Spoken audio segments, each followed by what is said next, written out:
please. Namaste. Let us commence the third plenary session. The theme for this session is the evolution of yoga as therapy, its challenges and prospects. The chair for this session is Professor R.S. Bhogal, Assistant Director of Research, Scientific Research Department, KDHAM. I request him to please come up on stage and take his seat. No, ma'am. He was drawn by his childhood inclination towards self-contemplation and meditation. Professor Bhogal, at an early age, discovered simple meditation techniques based on basic principles from Hatha Yoga and Patanjali Yoga, and their wider implications for therapy, well-being, and cognitive abilities.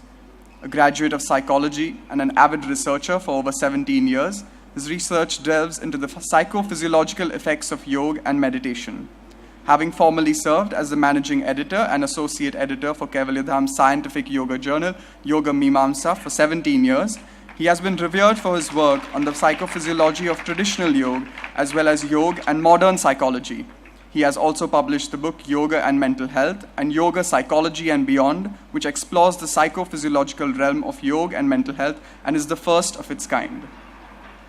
अभिवादन अभिनंदन अतिथि विशेष हमारे, नाम तुम्हारा अम्र रहे जब तक है नभ में तारे।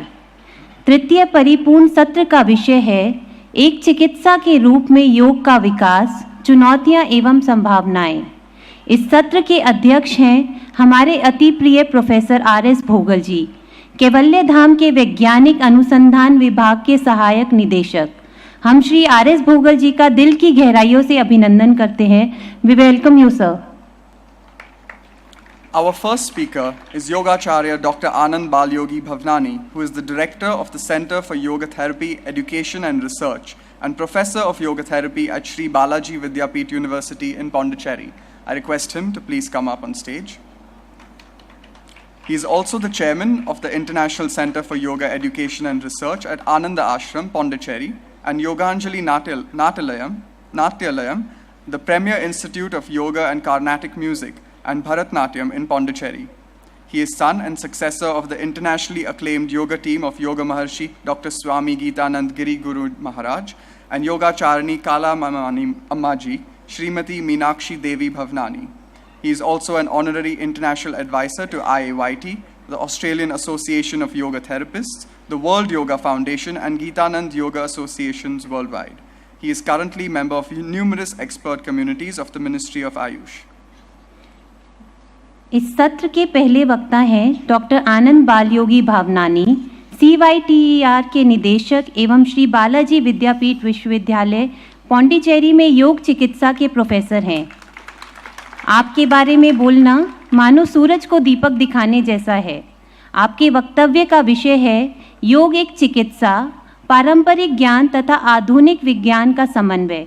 हम श्री भावनानी जी का सहर्ष स्वागत करते हैं। We welcome you sir. Our second speaker is Swami Nirmalananda Saraswati from the Bihar School of Yoga, Munger, who will be speaking on spirituality and therapy, the future evolution of yoga and healing. She graduated in medicine in 1978 and obtained her doctorate in 1974 and obtained her doctorate in 1978 from the University of Bombay. She practiced as a consultant anesthesiologist in Mumbai hospitals until 1997. She has been associated with the Bihar School of Yoga since 1986 and was initiated into Purna Sannyas in 1997. Since then, she has been based at Ganga Darshan Yogapeeth, Munger, and has taught and lectured extensively in yoga, particularly in the field of applied yogic science, and she coordinates the research work of the Yoga Research Foundation. She is also the author of the Yoga Publications Trust book, Yogic Management of Cancer. इस सत्र की दूसरी वक्ता हैं Swami Nirmalananda Saraswati, MD doctor Bihar school of yoga. आपके वक्तव्य का विषय है अध्यात्म तथा चिकित्सा, योग का भविष्य में विकास। हम परम श्रद्धेय स्वामी निर्मलानंद जी का हार्दिक अभिनंदन करते हैं। We welcome you ma'am. I now request Professor Dr. B.R. Sharma, Dean, Faculty of Health and Wellness, Sri Sri University, Sri Sri Vihar, to felicitate our chair and speaker.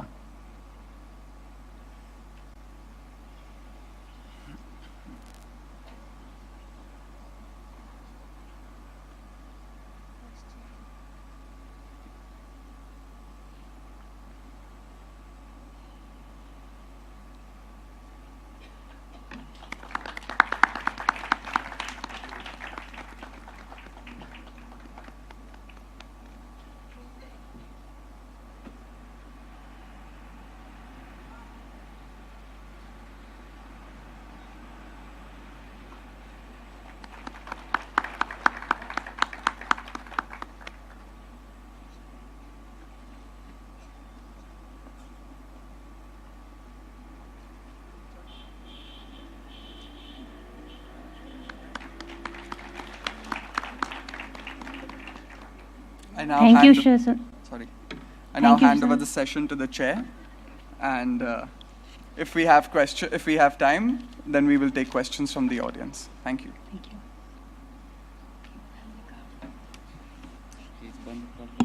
Shut down that.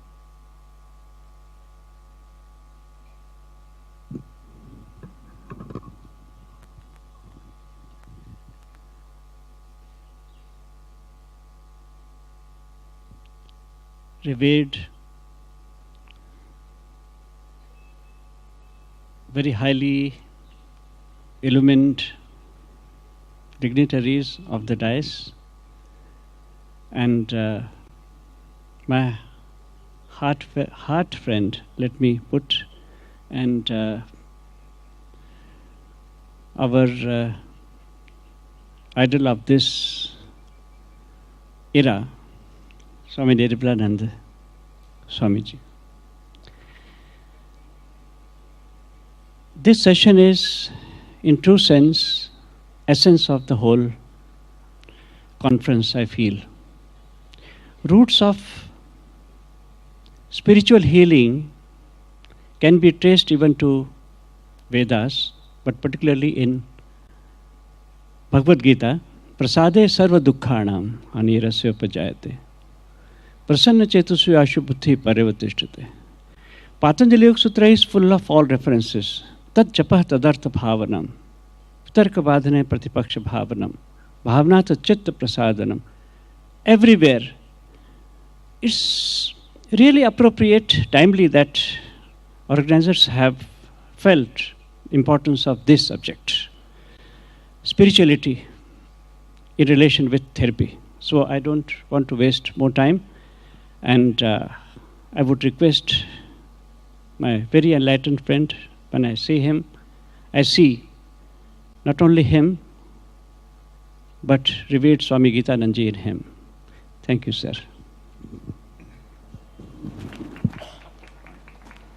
Testing. Mic testing. Is the mic on? Mic testing.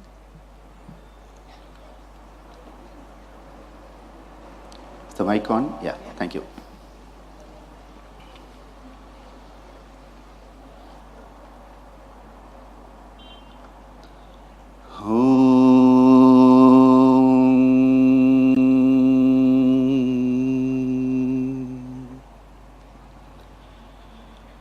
योगेन चित्तस्य पदेन वाचां मलं शरीरस्य च वैद्यकेन योपाकरोत्थं प्रवरं मुनीनां पतञ्जलिं प्राञ्जलिर्णतोऽस्मि न गुरोरधिकं तत्त्वं न गुरोरधिकं तपः तत्त्वज्ञानात् परं नास्ति तस्मै श्री गुरवे नमः ॐ गुरुभ्यो नमः हरि ओम. Salutations to the wonderful embodiments of the divine manifesting on the dais, off the dais. And a special mention of all my young ones who are the future of yoga, the future of yoga therapy, the future of humanity. Because yoga is nothing but humanity. A yogi can be simply defined as a noble human being. We have gone through Homo sapiens, we have had Homo erectus, Homo sapiens sapien, and my father Swami Gitananda Giri used to say, the next step has to be Homo nobilis, the noble human being, and that is what a yogi is. Yuktahara viharasya, yukta cheshtasya karmasu, yukta swapna vabodasya yogo bhavati dukkha ha. The dukkha that we are suffering, and we think it is pleasure because of avidya. That dukkha we need to awaken. We need to wake up. We need to awaken and realize, as Patanjali says us, dukkhameva sarvam vivekinaha. And then at that point we start to do something about it. Heyam dukkham anagatam. Today my presentation is on, I think I need the changer for the slides. Today my presentation is about yoga as therapy, a synthesis of the traditional wisdom with modern scientific knowledge. And first of all, I offer my gratitude to the Guru Parampara to which I belong, and a special mention of my beloved father Guru Swami Geethananda Giri, who exactly 25 years ago today, 29th of December 1993, attained Mahasamadhi. To be presenting in front of you today is absolutely his divine blessings. I am currently representing the Sri Balaji Vidyapith, one of the top universities in India, number 72 in the latest NIRF ranking, where we have a unique innovative center for yoga therapy education and research, where we are focusing on salutogenesis, a term I'm going to define again and again. We are working in the field of the yoga therapy. More than 50,000 patients have benefited in the last 9 years. We have been working on creating yoga therapists who are a synthesis, a living bridge between the tradition and the modern science, that Purna Purusha that the Bharatiya Vidya Bhavan talks about, the wholesome human being who is the best of the East and the West, publications of 86, different CMEs, and of course, thanks to our beloved Prime Minister, the International Day of Yoga in a very gigantic form. Even our medical students, every one of our medical students in our university goes through the Yoga Abhyasa, a step towards salutogenesis. All our nursing students, all the dental students and allied health students, thanks to the visionary management and administration. Our focus is salutogenesis. So what is salutogenesis? We all know about pathogenesis because we are focusing on what causes disease. We want to work on avoiding the problems. It is reactive. It's against pain or loss and prepares one to live. But salutogenesis looks at what causes health. How do you reach your maximum potential? It is proactive for gain or growth, and you discover how to live fully. In our Indian context, I would say pathogenesis is the word we use when we say arogya, whereas salutogenesis is the word we use swasth. And I prefer swasth over arogya because arogya says there is disease and the absence, but swasth is looking at samadosha, sama-agni, samadhatu, malakriya, and beyond that, prasanna atma indriya mana. And how many years ago? So many thousands of years ago, Acharya Shushruta has given that. Today, we need to rediscover our heritage. We need to rediscover and retranslate many of the things that have been said in the past about yoga and yoga therapy. We have to bring a new understanding to it. In this regard, because I'm talking about the synthesis of tradition and modern science, I thought a quote from Rudyard Kipling, which says, "Oh, East is East and West is West, and never the twain shall meet." Now, with due respect and apologies to Kipling, who I love because of his Jungle Book, the twain have met, and they have met through yoga. There's a beautiful cartoon, Asanas with Mowgli. The East-West dichotomy seems to have been overcome in recent times. More of the Eastern healing traditions are coming into the healthcare systems worldwide, and that is because yoga is truly all about integration. Yujjate anena iti yogaha. Yoga brings unitive understanding between your thought, your word, and your deed. When you become an integrated human being who says what they think and does what they say, that is the state where that oneness is manifesting. Even the National Health Service in the UK has beautiful statements about the benefits of yoga. They still are a bit careful about what they say because nobody wants to go out on a limb for something, especially if it comes from India. If it's Greek and Latin, it's easier. But if it's Sanskrit, well, let's think about it with a bit of salt. Of course, as has been mentioned over the last 2 days, dramatic increase in number of people practicing yoga and meditation in the USA. In 2017, 14.3 and 14.2, that's quite a bit. And yoga as a complementary health approach. And this is very important because for so long we are talking of alternative medicine. The moment you say alternative, you have created duality, you have created friction, because it means if you are right, I am wrong, and if I am right, you are wrong. Now the principle in Indian culture is iti iti. You can also be right, I can also be right at the same time. You don't have stress about it. Now I always say you have to remember you can also be wrong, I can also be wrong at the same time. The 2016 survey by the Yoga Alliance, again, why are people practicing flexibility, stress relief, general fitness? The funny part is nothing about spirituality there. But that's USA, okay? Now if you do a survey like that in India and you get the same findings, I think I would jump off the nearest cliff here. Because that should not be our understanding. In fact, one of my students in China, she was a German living in China. She was practicing yoga with some of the Chinese people, and she said they thought that yoga is an American keep fit exercise. Isn't that amazing?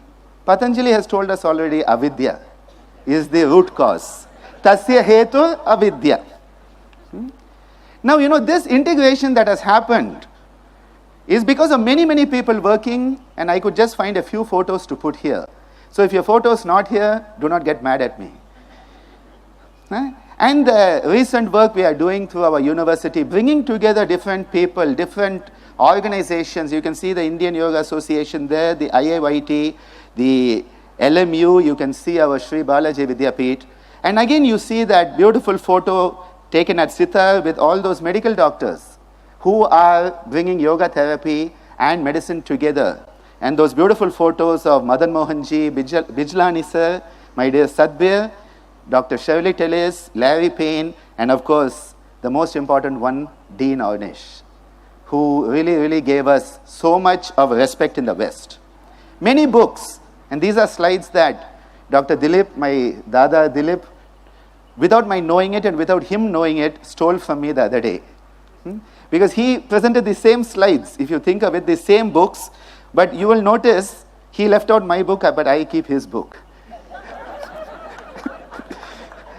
And of course, Matthew Taylor's recent one on pain. See, when you have your beloved Dada with you, you know that you are strong, because with him by my side, I can face not just this world, but all the worlds that are there, all the 14 lokas we can face together. Another beautiful work that has brought together this is the work by Joseph Lepage, who came in India, did a tour around all the important yoga therapy centers and made video documentation. And I highly recommend that people watch this, because he has presented those institutions with such a respectful attitude. He has presented them better than they could have presented themselves. And real beautiful work, the Yoga Therapy in India video project. And of course, for me, the best definition of yoga therapy is that empowering the individual, and again, the teachings and practice. Keep the yoga in yoga therapy. Now, I thought I will just give you a little bit of bridges that we can think about, where the traditional concepts and a revised modern understanding can be brought together. And it is an image that would be a mental image, something like this. And I have been very conscious in selecting the images I have selected here. One concept that we are all aware of is the Panchakosha. You may not recognize it from the image I have given, but this image brings together the two traditions, one which goes outward with the koshas and the other that goes inward with the koshas. And so I have brought them both together. But what I want to say is that we often think the Panchakoshas are someplace else. And we think of them as layers. And so we create a duality. All the koshas are in the same place at the same time. But because we are limited to the Annamaya kosha thinking, I think if Sadbir is here in Kaivalyadam listening to me, he cannot be in the USA at the same time. Because we say no two bodies can occupy the same space at the same time, and one body cannot be in more than one place at a time. But with these bodies, so when you translate kosha as body, you have already created this thing which is a divisive nature. Now let's look at the fact that even your cells have a panchakosha. Now this is something which is very beautiful, because your Annamaya kosha is the structural existence. Your cell has a structure. The Pranamaya kosha is the functional mechanisms. The cellular memory is the Manomaya kosha. The intelligent feedback that is there in the cell is the Vijnanamaya kosha, and the interactivity of every cell with every other cell in your body is the Anandamaya kosha. How do these cells in your body interact with each other? We are looking for nerves and blood vessels. No. They communicate by Bluetooth. Okay? Another concept that my dear Sadbir brought out yesterday was on flow, and he talked about how in musicians we experience flow, which is another name for samadhi. And when you give the yoga to the musicians, amazingly more. You know where the yoga concept of this is? The Bhagavad Gita. Yoga ha karmasu kaushalam. When you have that skill in your action and you bring in the nishkama aspect, you are not attached to it. That is where metacognition comes in. When you have the ability to do your best and leave the rest, you do what needs to be done without being the doer. At that point, flow happens. This is where you have to go back to these concepts and say, what are they saying? Another concept, your sympathetic, parasympathetic. Sympathetic is fight or flight, and parasympathetic rest and digest. I like to say it's the rehabilitate and heal. Rest and digest, you say that's not for me. Rehabilitate and heal. Where does healing occur? When the parasympathetic is in action. Because the parasympathetic is anabolic. The sympathetic is catabolic. So if you are in stress and you say, I want to get better, I want to get better, I want to get better, and now you're not going to get any better. But if you say, let's take a step back and relax, your healing is going to be much better. And that is where yoga's greatest contribution to modern healthcare can be. Not in asanas, not in the techniques, but helping the person to relax. Because relaxation is a prerequisite for healing, and we cannot heal if we are stressed. And this is why any yoga practice, any yoga concept that enables you to educe from within, not outside, educe from within the relaxation response is going to help you heal better. Another concept, sinus arrhythmia. It's a beautiful concept, and one of those concepts I love because it depends on your sinoatrial node. This is the pacemaker of your heart, situated in your right atrium. And the other day, we were having a discussion, Dr. Allen and myself, and we were talking about where does the soul reside. And I said maybe it is the sinoatrial node, because the sinoatrial node starts to beat, your heart starts to beat about 4 months intrauterine life, and never stops, and when it stops, you stop. As simple as that. What is it? And it doesn't need anybody's prompting. It does its job. Nishkama karma. The epitome of Nishkama karma is your sinoatrial node. It doesn't care whether you like it or you don't like it, whether you praise it or not, whether you give it a Padma Shri or a Bhura Shri. It doesn't care about that. It doesn't need man and apaman. It is beyond man and apaman. It is Sthita Prajna.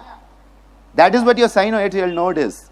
And what happens is how you breathe influences what happens in your heart.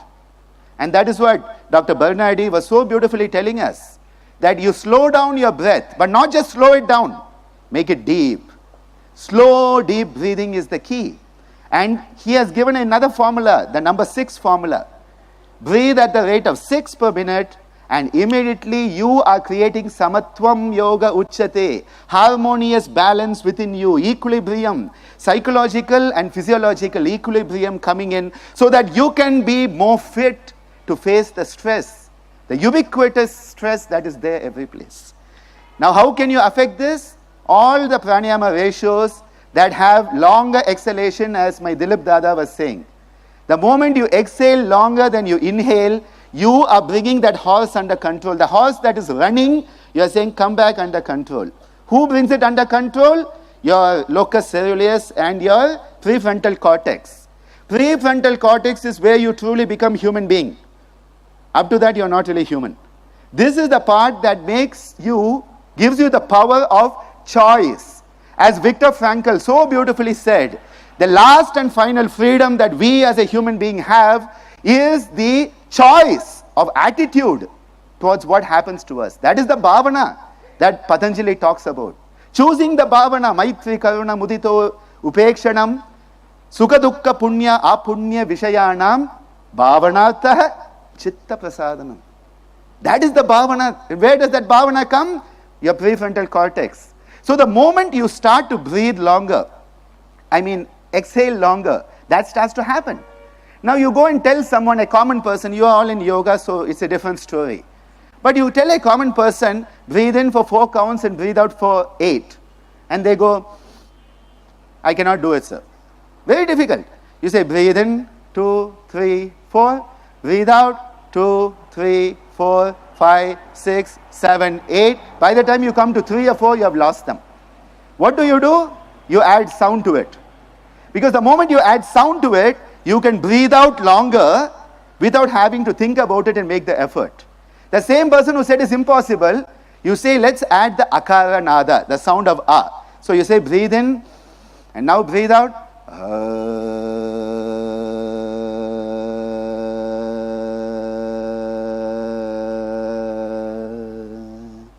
And this is easy. And this is why we have done a recent study on that, showing that the pranava, where we have an elongated exhalation with the sound, actually is the most potent to induce this sinus arrhythmia effect. And this is what we need to bring in. Now, why do you want to slow down your heart? Because of this diagram, which makes no sense to non-medical people. It looks like Latin and Greek to Indians and Sanskrit to the Westerners. Well, the message is, your heart supplies itself only in diastole. And I think this is a very important thing to remember. During systole, your heart is supplying every part, except coronary circulation. Coronary circulation is not happening in systole. It is only when your heart goes into diastole that coronary circulation is enhanced. Now, you know what happens is, in this cardiac cycle of 0.8 seconds, if your heart is going at the rate of 75 per minute, what happens is there's 0.3 for systole, ventricular I'm talking about, 0.5 for diastole. Now, as your heart rate goes faster and faster, it is the diastole that suffers, not the systole. So what does it mean? The faster your heart goes, the less time it has to supply itself. You are overworking a heart without it supplying itself. Now, if you can slow down your heart rate, you're giving more time for diastole, and that is where the heart starts to take care of itself. There's a common syndrome in healers. It's called the wounded healer syndrome. You're always healing everybody and then you end up sick. Why? Because you have not taken care of yourself. That is when the heart has a myocardial infarction. So the heart's wounded healer syndrome is myocardial infarction. And this is why, just simply as Dilip Dada was saying so beautifully, even if you can just elongate the exhalation phase, you have already started to help that person tremendously. Another aspect is what is called bronchopulmonary segments. Because initially when you talk about pranayama and you talk about the lungs, and as Dr. Bernardi was saying about the 3-part breathing, you say breathe low, mid and high. They say, you didn't study anatomy, there's no middle lobe on the left side, he.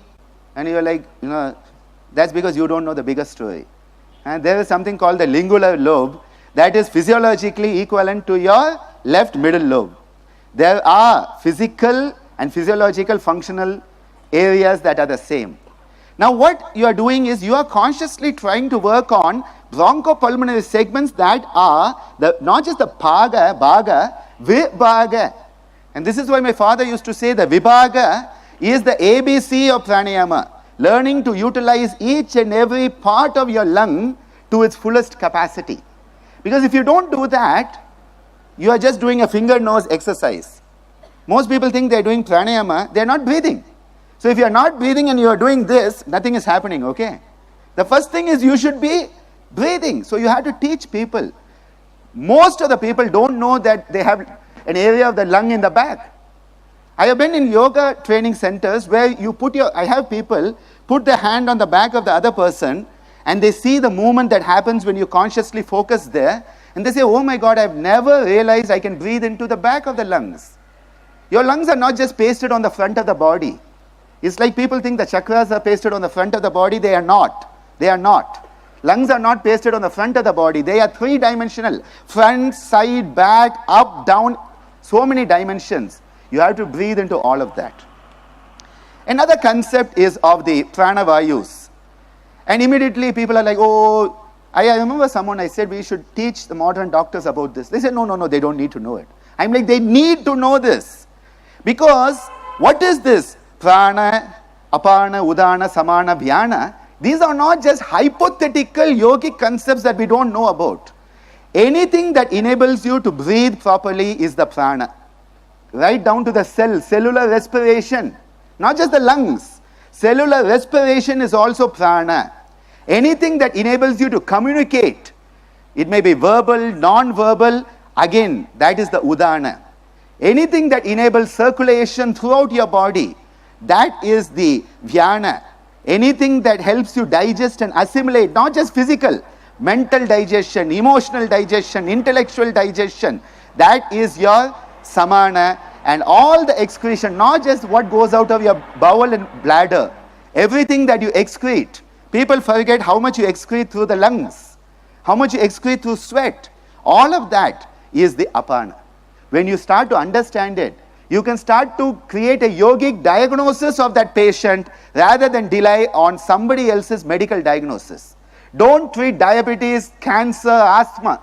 I hate this term. I have used it in the past and I apologize for that. Yoga for diabetes.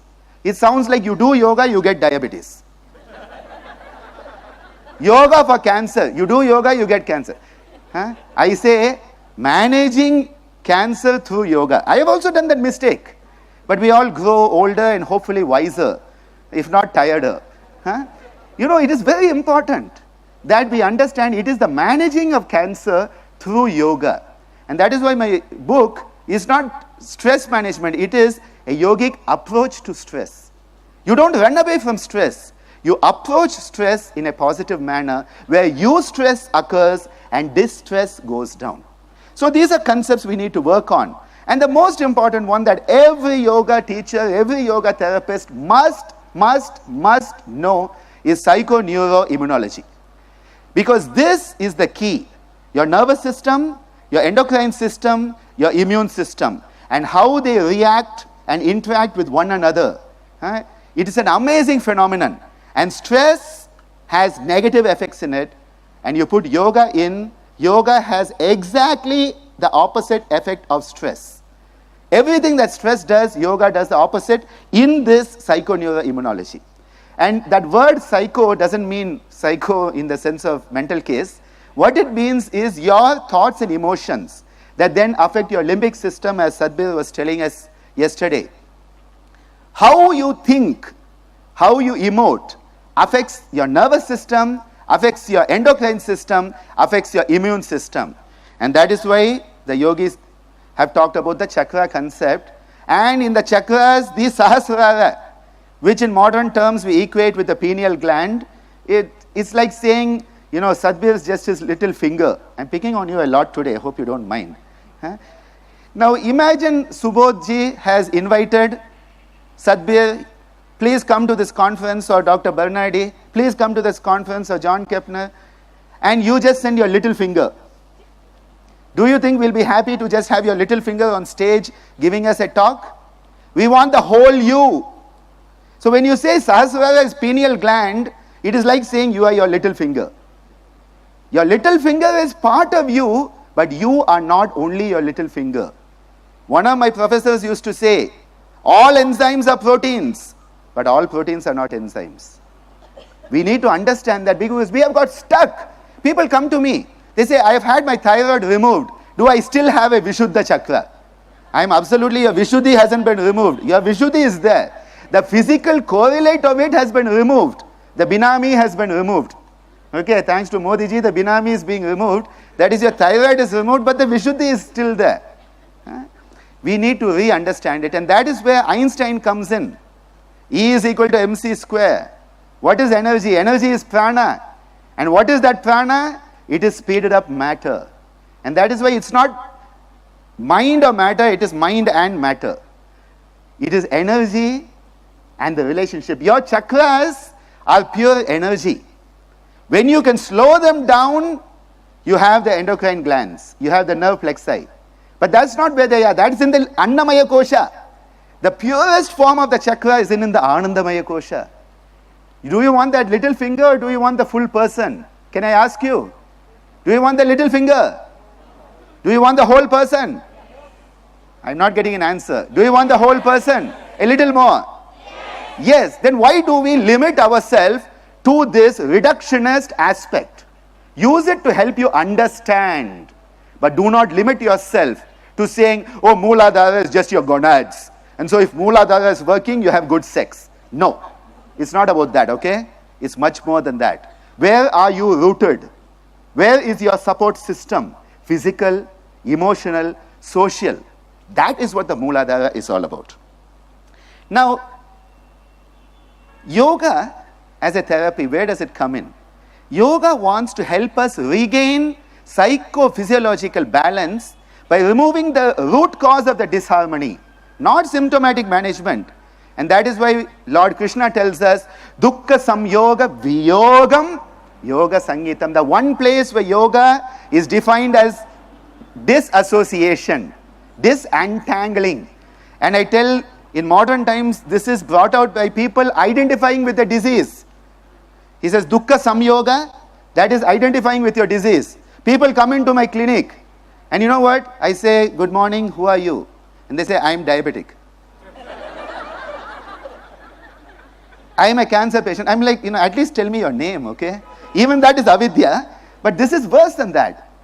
Huh? And then people are like, my cancer, my asthma, my dukkha samyoga. I'm going to take it with me to the grave. You cannot take it beyond it, but at least I'll take it to the grave. Huh? Aisa identification hota. People identify with it. My problem. That's why my father, and today I can remember him 25 years ago leaving me physically. But as I told my mother today, he lives on in every breath of mine. Every breath my father lives on. Every thought, every word, every action. And he would say, you don't have problems. You are the problem. Such a beautiful statement. Because it is our identification with the problem that creates a subjectivity that a molehill becomes the mountain, and yoga gives vairagya, metacognition, where you take a step back and suddenly this mountain problem becomes a molehill because you have dukkha samyoga viyogam. That stepping back from the identification is the issue that we need to work on. And I tell people, at least don't say my diabetes, say the diabetes, the cancer, the asthma. At least then you realize it's an unwelcome visitor. But many people are so identified with it, they are afraid if they get cured, they will suffer an identity crisis. उन लोग का पूरा identity है diabetic patient है. What will I be if I don't have diabetes? So see, you are not it's not so simple to deal with human beings. Human beings are the most complex organism ever created in this universe and all the universes. That is why no alien wants to come here. They are scared of us. And remember, yoga therapy without yoga is no longer yoga. And that is why the IAYT's message of keep the yoga and yoga therapy, that is the most important message of all for me. Because my father, 25 years ago and before that, used to say modern yoga therapy. Now he was talking of then, I wonder what he would say today, but maybe he's saying it through me. He used to say modern yoga therapy is Western physiotherapy in Indian clothes. And if you look at a lot of the modern yoga therapy, it is that. The yoga is missing. It is our dharma. I'm not using the word duty because dharma and duty, that's the worst, cheese and chalk comparison. Our dharma is to keep the yoga and yoga therapy. Now, what is the cause of disease? If you're looking at root cause, the primary cause is duality. You have thought you are different. You are separate. And that is where the avidya comes in. Because of the avidya, you think I exist separately than the universe. The mind thinks I am different than the body. The body says I am different than the mind. And then you have the problem where you have two people who hate each other having to live together in a single bedroom flat for the whole life. That is what is psychosomatic disorders. The mind doesn't like the body. It says I am not you. The body says to the mind, and neither are you me. In society, you are different than me. You are black, you are white, you are green, you are blue. You are tall, you are short, you are Indian, you are non-Indian, you speak my language, you don't speak. You are my religion, you are not my religion. That is the cancer of society that is coming because of duality. And that is why it's not just about us. It's the ability to look at the unitive principle throughout humanity and realize Tattvamasi. Not just me, all. All of us have that unitive principle of the universe in us. And to regain it, we have the methodology of yoga, the tools of yoga. The Yoga Vashishta talks about psychosomatic disorders 5,000 years ago. Kali Yuga, we are in 5,000 years of Kali Yuga. And this was before Kali Yuga, before Krishna. Rama comes before Krishna. And Rama was so depressed, so dejected, on the verge of suicide, you can say. And his father Dasharatha calls the Guru Vashishta and says, please give this teenage guy who's suffering teenage syndrome, please give him some counseling. The first recorded counseling session in human history is the Yoga Vashishta. Any guess which is the second? Bhagavad Gita. Arjuna and his Vishada. We have to go back to that. And where does this come in? A beautiful concept given by Antonovsky on salutogenesis is that the stressor comes into you, but then you decide whether it is going to go the salutogenic pathway, which is positive health, or the pathogenic pathway, which is negative health. You are the master of your own destiny. Because you make the choice. Are you going to let this stressor break you, or is that going to be a breakthrough for you? That difference between it being a breakdown and a breakthrough lies in our hands. And that is why we talk about the Adi coming down to the Vyadi through the koshas, and 4 very beautiful steps of that. The psychic phase, which is related to the Vijnanamaya and Manomaya kosha, where there's a little bit of stress, the problem is sort of lingering there. The second one is psychosomatic, where now that problem is starting to cause your blood pressure to go up, your blood sugar to go up, your muscles to tighten. But if the stressor goes away, you go back to normal. So 1 and 2 are easily reversible with only yoga therapy.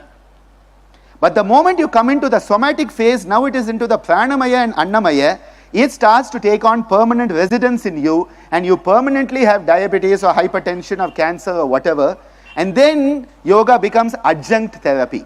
You need other therapies. It can be Ayush systems, it can be allopathy, it can be whatever.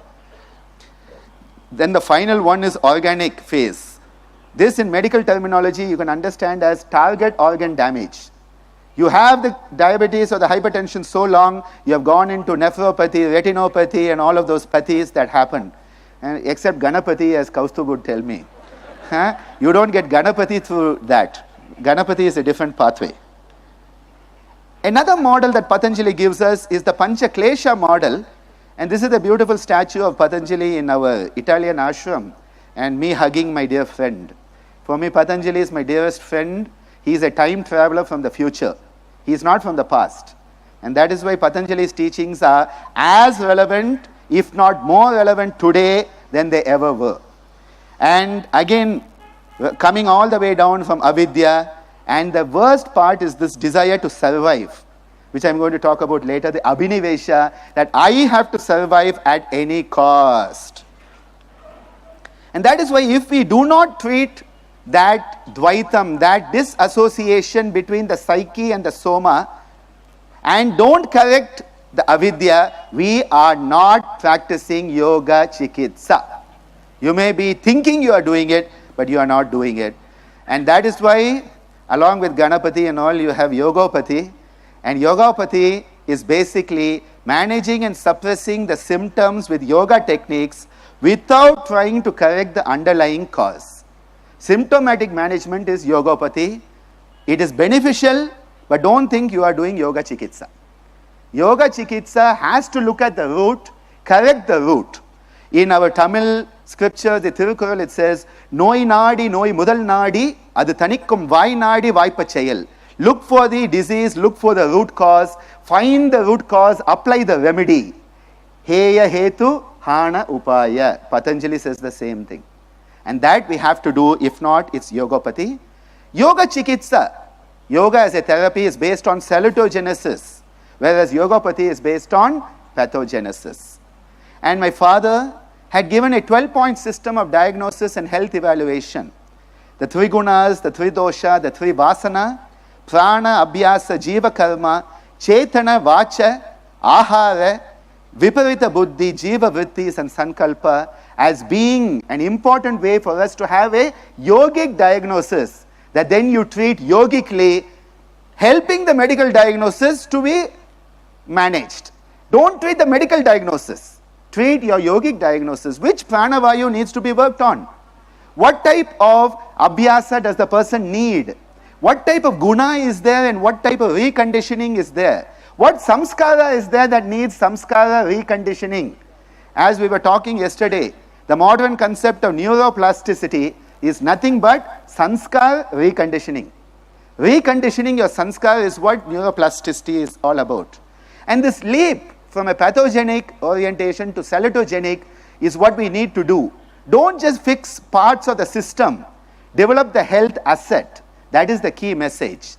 And that is why yoga has the lifestyle. Achar, vichar, ahar, vihar and vyavahar. Relationships are a key aspect of health. And though the WHO keeps on talking of spiritual well-being, in yoga we have the Ashtanga of Patanjali. And Yama Niyama for social health, Asana Pranayama for physical health, if you want to understand it that way, Pratyahara Dharana for mental health, and Dhyana Samadhi for spiritual health. All 4 components of the WHO definition can be brought about, promoting positive health through Ashtanga of Patanjali, not the other Ashtanga of Patanjali. But here I just want to remind you, it doesn't matter how many resources or tools you have. If you don't know how to use them, you are like that guy there. How many ladders he has? This is like all the published papers that Dr. Bernardi has published, Dr. Sadbir has published, Shirley Tellis has published, I have published, you have, and Yoga Mimamsa since 1924 has published. You have all of this, and people are just using those books to stand and try to do something instead of bringing from the book into clinical practice. In medicine, we talk about translational medicine, bringing from the lab to the clinic, to the bedside. We need to bring these concepts of yoga there. And I will just explore one small concept for the next few minutes, sir, where we will try to relieve the pent-up anxiety and stress that is within us. The first type of anxiety is the anxiety that comes from performance anxiety. I have to give my speech today. What if Dr. Bernardi doesn't like it? What if Sadbir throws rotten eggs at me? Huh? What if somebody throws stones at me? Oh my God. What happens? My stomach sinks. Huh? We find butterflies in the stomach.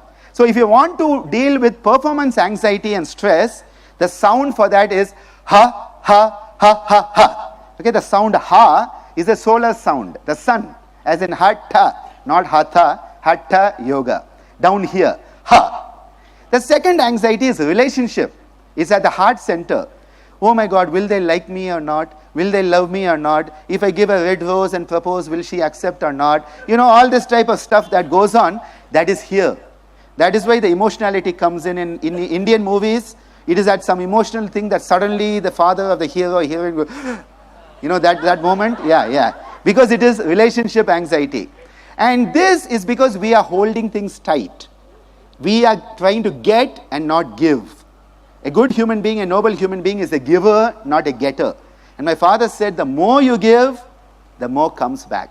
So be careful what you give, because more of it comes back. So here, the sound is ho. And ho, ho, ho, ho, ho. And you know who makes that sound around this time of the year? Father Christmas, Santa Claus. Ho, ho, because he's the giver. So when you go ho, ho, ho, ho, ho, what you are doing is you are releasing your relationship-based anxiety. The third anxiety is up here in the neck, where we kill ourselves with those ties. You know, the tie prevents the energy flow from your head to the heart. And that's why people become either head or heart. And that's why I don't wear a tie. And this is my formal clothes. This is my tie and suit, okay? Equivalent. Now, here, this is about status anxiety. I am the director. I am the president. I am the researcher. I am the speaker. You know, you can see people, you know, they're like this.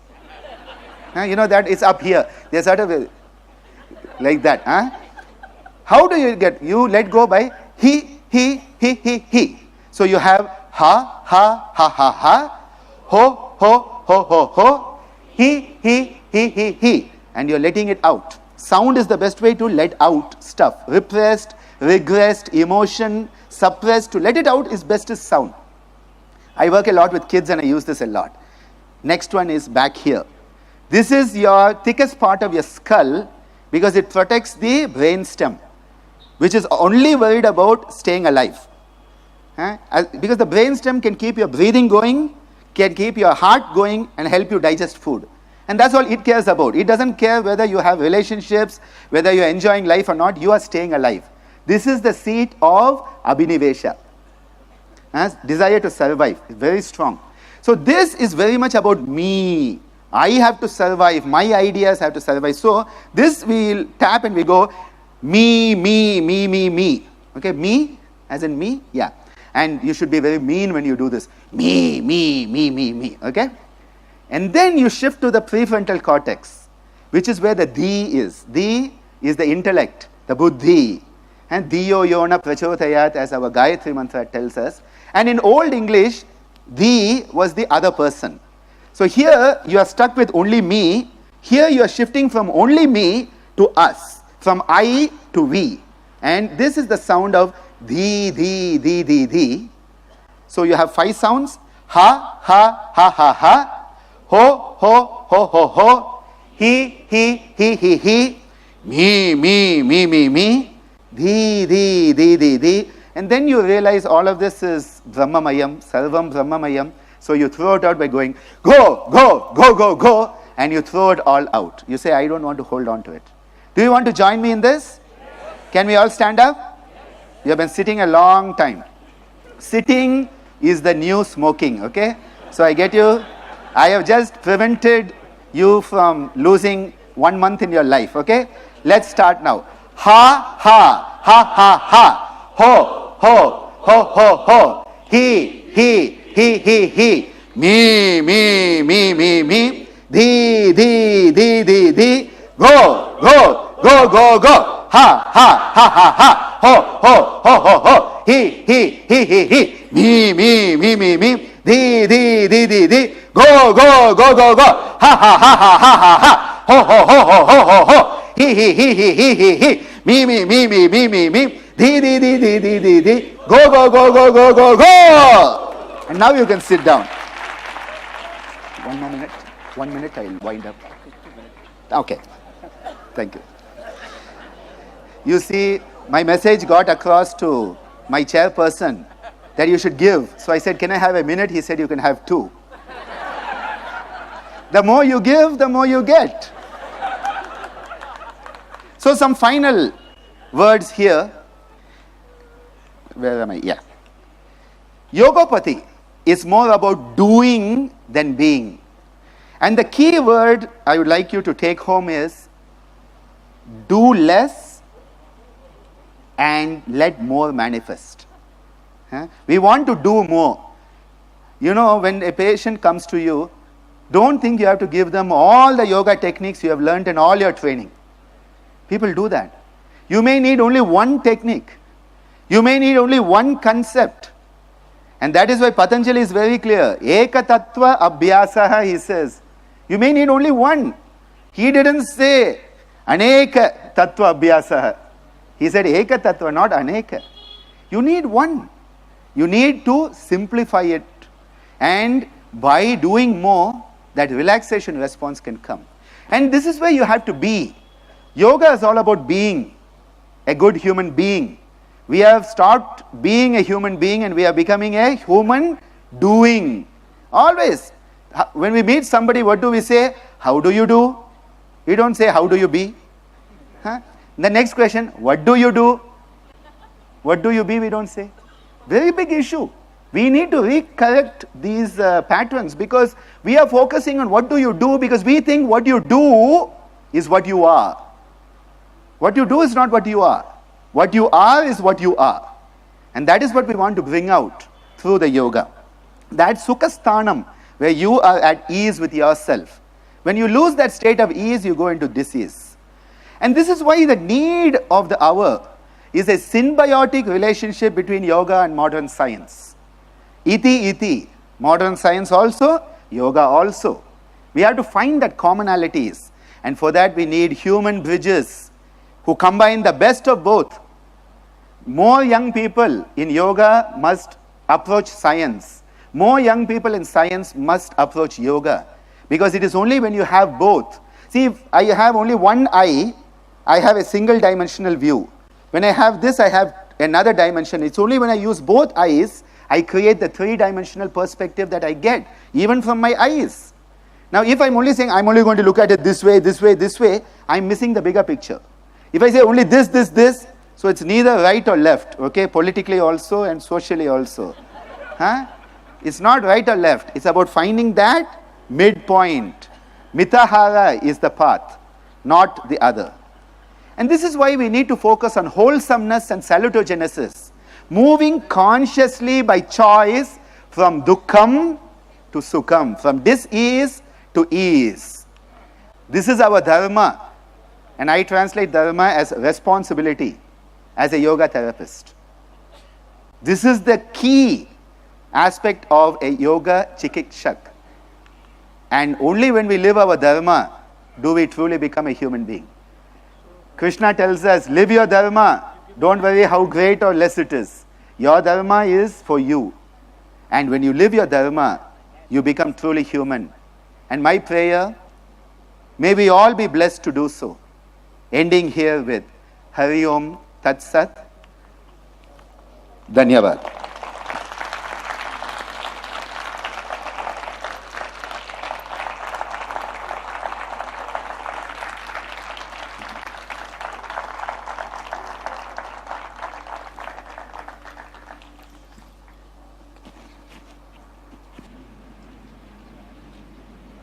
Respected both the enlightened speakers, it reminds me the days of Lord Krishna when he spoken Bhagavad Gita.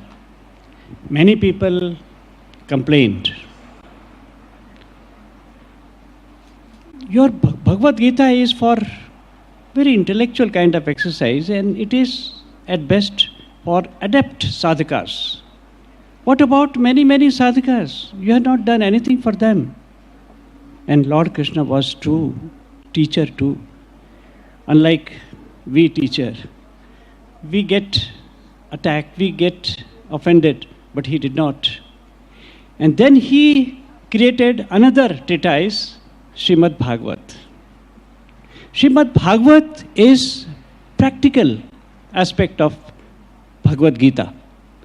Now, on one hand, for Bhagavad Gita type of explanation we got from, but then sadhak type of explanation we got from Swami Nirmalanandaji.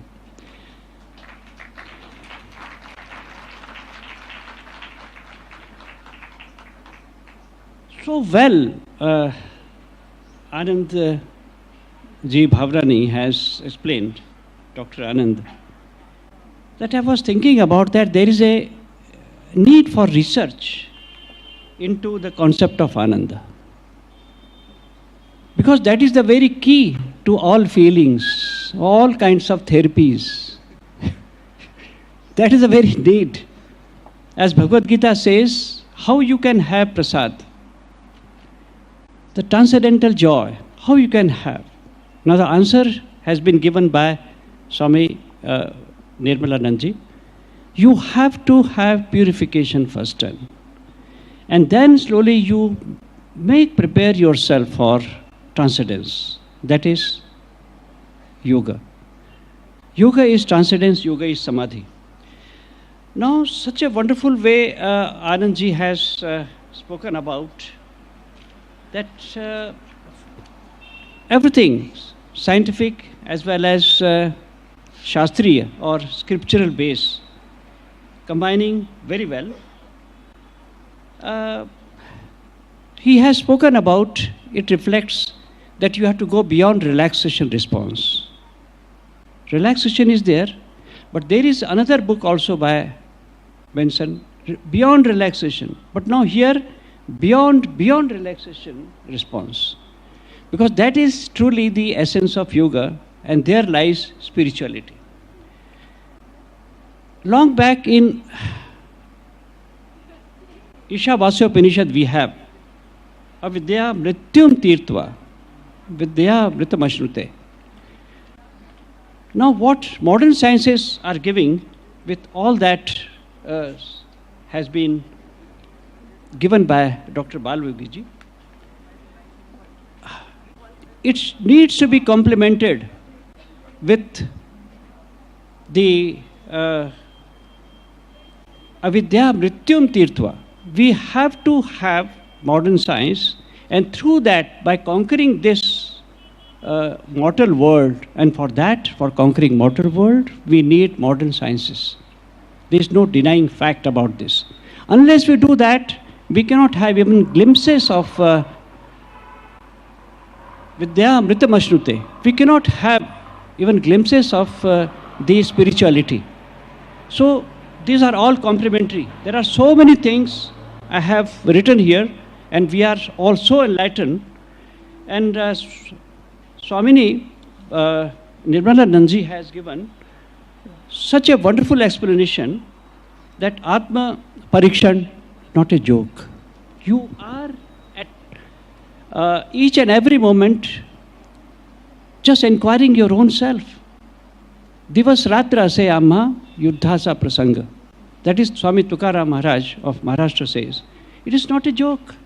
It's not simply that you are aware of your breath and your body and you get some kind of thing and you say it is meditation. No, it is much more than that. So that for that you need awareness of 24 hours she spoke about, and Atma Bhav. There's some wonderful concept. They need to be explained, and we will request her to write a good article so that we can publish in our journal. That is very enlightening. Know your own self, not a small thing. And then we have satsang. Now these things are our all saints say, but then we have forgotten that. Satsang is the very base, it creates very base for further sadhana. Then we have Bhagavad Gita's, why we should do if results are not seen. I'll just, because I have given myself 7 minutes, now it is only 5 minutes. So now it is desire. What desire is? First of all, it is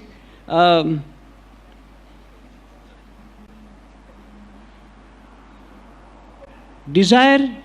From desire, if we minus attachment, then inclination remains. And that is exactly the essence of what Lord Krishna has said. He did not say that you should not look for the results, but then it should be inclination, not the desire. Tiwariji often says that if someone says that I desire peace, it is self-contradictory. When desire and peace, they cannot coexist. But then from desire, if you minus attachment, then there is, yes, inclination. And that is the very essence of Bhagavad Gita. So like that we have Yama Niyama, new light has been thrown by him, her and also by Dr. Bhavanani. Now here is a wonderful combination of both. On one hand we have the theory which is leading itself to practice, and on the other hand it is through and through sadhana. And sadhana is the only thing which can lead us to all kinds of enlightenment, and that has been succinctly given by Swami Nirmalanandaji. The more you can be with us in the pages of Yogamansa, where Dr. Bhavanani often contributes, and we look forward that Swami Nirmalanand would also contribute so that you can have both and we go towards perfection all together. Thank you very much. 7 minutes. Thank you.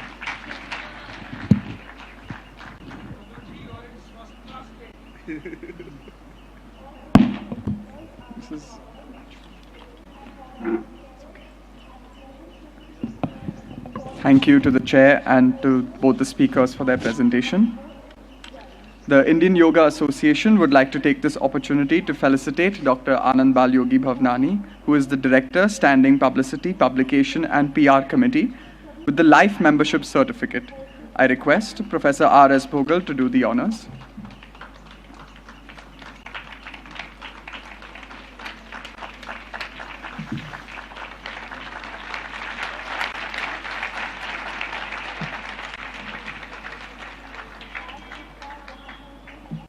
Now, we were supposed to have, according to the program, an online survey about yoga therapy and research. However, we will do this tomorrow. Those of you who can take the survey now, it's very simple. It's only 12 short steps. Prasida Menon will put up the link. It's a very simple link as well, www.kdham.com/survey. It's only 12 steps. And also those of you who have taken the feedback forms, please return them to the volunteers.